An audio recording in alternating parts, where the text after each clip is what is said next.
Mana? Mana? Aduh! Yeah!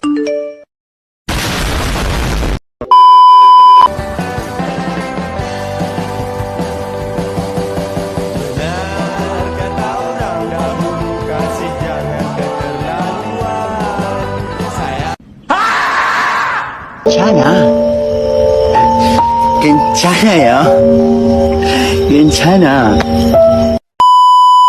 Aku hanya memikirkan satu peraturan penting. Kenapa kau lakukan hari ini kalau kau bisa melakukannya besok? Hahaha. A few moments later.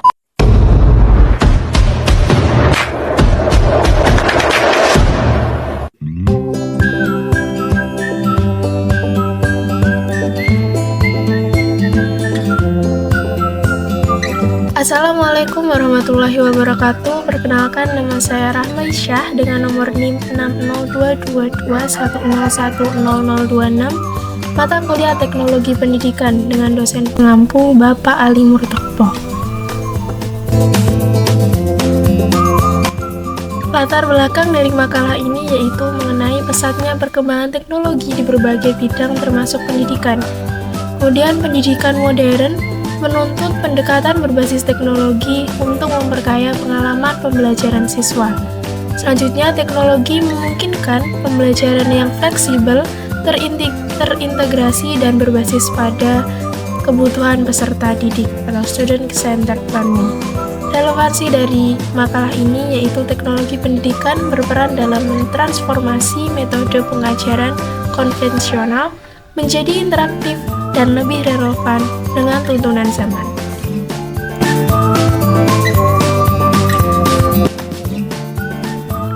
Lalu, apa saja sumber daya teknologi dalam pendidikan? Yang pertama, perangkat keras, yaitu meliputi komputer, ponsel pintar, tablet, dan juga proyektor. Selanjutnya, mengenai perangkat lunak atau aplikasi pembelajaran itu sendiri. Contohnya seperti Google Classroom, Zoom, dan lain sebagainya. Selanjutnya mengenai jaringan, yaitu koneksi internet yang jaringan berupa LAN atau jaringan lokal untuk bisa mengakses materi secara online. Dan data dari tenaga ahli, yaitu penggunaan data untuk analisis pendidikan serta keahlian dari guru berupa pengembangan konten dan pengajarannya.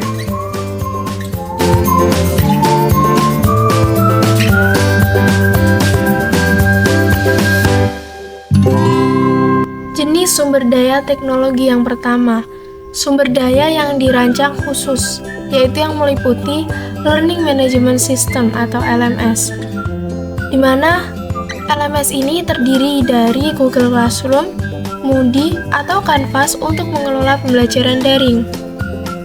Yang kedua, aplikasi pembelajaran interaktif seperti Duolingo untuk bahasa atau Akademi untuk sains. Dan yang ketiga, perangkat keras untuk smartboards, proyektor interaktif, dan perangkat VR untuk simulasi pembelajaran. Kemudian jenis yang kedua yaitu pemanfaatan sumber daya yang sudah ada, meliputi media sosial, contohnya seperti YouTube, WhatsApp, sebagai sarana pembelajaran secara tidak langsung. Dan yang kedua mengenai perangkat kolaboratif, seperti Google Docs, Slack untuk proyek kelompok atau tugas kolaboratif. Dan yang ketiga, sumber konten digital seperti Wikipedia, Coursera sebagai sumber belajar yang bebas akses. Peran teknologi sendiri dalam pembentukan karakter yaitu yang pertama, pengembangan kedisiplinan, yaitu pembelajaran daring menuntut siswa untuk mengelola waktu dan memenuhi tingkat tugas secara mandiri. Yang kedua, memupuk kreativitas dan inovasi di mana teknologi menyediakan alat untuk mengekspresikan ide secara kreatif, seperti melalui aplikasi desain grafis atau platform multimedia lainnya. Yang ketiga, kolaborasi dan kerjasama. Google Docs atau Microsoft Teams memfasilitasi kerja kelompok, mengerjakan siswa, nilai kerjasama dengan toleransi dan tanggung jawab.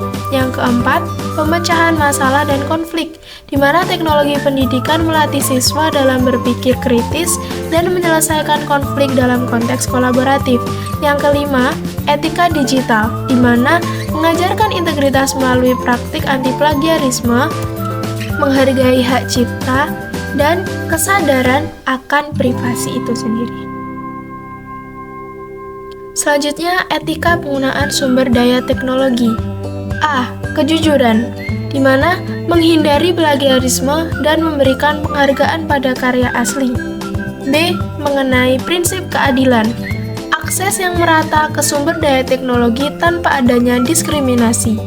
C. Tanggung jawab, di mana penggunaan alat dengan bijak dan selalu bertanggung jawab. D. Keberlanjutan, meminimalkan dampak lingkungan dari penggunaan sumber daya. E. Keterbukaan dan privasi, yaitu menghormati hak cipta dan menjaga keamanan data dari siswa agar tidak sembarangan orang bisa mengakses data, dan juga hanya pribadi atau individualis tertentu yang berhak untuk mengakses datanya masing-masing sebagai bentuk privasinya. Keuntungan sumber daya teknologi dalam pendidikan yaitu akses informasi, yang mana siswa dapat mengakses materi pembelajaran secara online kapan saja. 2. Pembelajaran yang lebih menarik. Interaksi melalui perangkat multimedia meningkatkan keterlibatan siswa dengan mudah dan juga dengan cepat. 3. Pengembangan keterampilan digital dapat melatih siswa untuk siap menghadapi tuntutan teknologi di masa depan. Selanjutnya, kolaborasi yang lebih baik, di mana aplikasi kolaboratif dapat memudahkan kerja kelompok dengan berbagai ide yang dikeluarkan oleh siswa. Kelima, pembelajaran mandiri. Sumber daya digital mendukung siswa untuk belajar sesuai kecepatan masing-masing. Tentu saja ada tantangan dalam memanfaatkan teknologi pendidikan, di mana yang pertama, keterbatasan akses. Tidak semua siswa memiliki akses ke perangkat teknologi atau internet. Kemudian penguasaan teknologi. Guru dan siswa tentu saja perlu adanya pelatihan untuk memanfaatkan teknologi dengan efektif. Kemudian resiko ketergantungan, di mana penggunaan teknologi yang berlebihan bisa mengurangi interaksi sosial.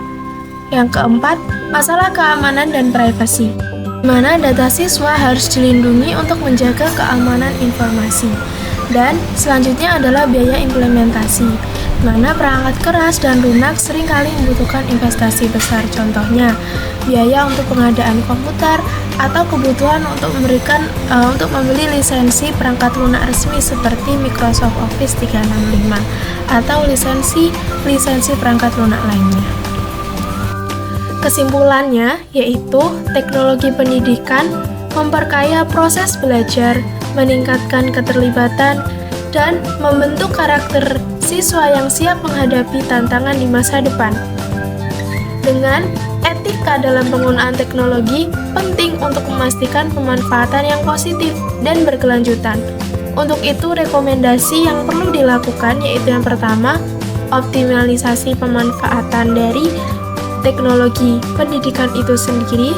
Yang kedua, evaluasi berkala, yaitu melihat bagaimana optimalisasi atau efektivitas penggunaan teknologi terhadap sistem pembelajaran di sekolah. Yang ketiga, akses yang lebih luas. Dari teknologi pendidikan yang ada, apakah bisa menjangkau pendidikan-pendidikan yang masih belum bisa dijangkau oleh siswa. Yang keempat adalah kolaborasi, yaitu berusaha untuk bisa berkolaborasi dengan orang tua siswa agar bisa selalu mengawasi dalam penggunaan teknologi itu sendiri. Sekian video dari saya, terima kasih atas perhatiannya, semoga apa yang saya sampaikan bisa bermanfaat bagi kita semua.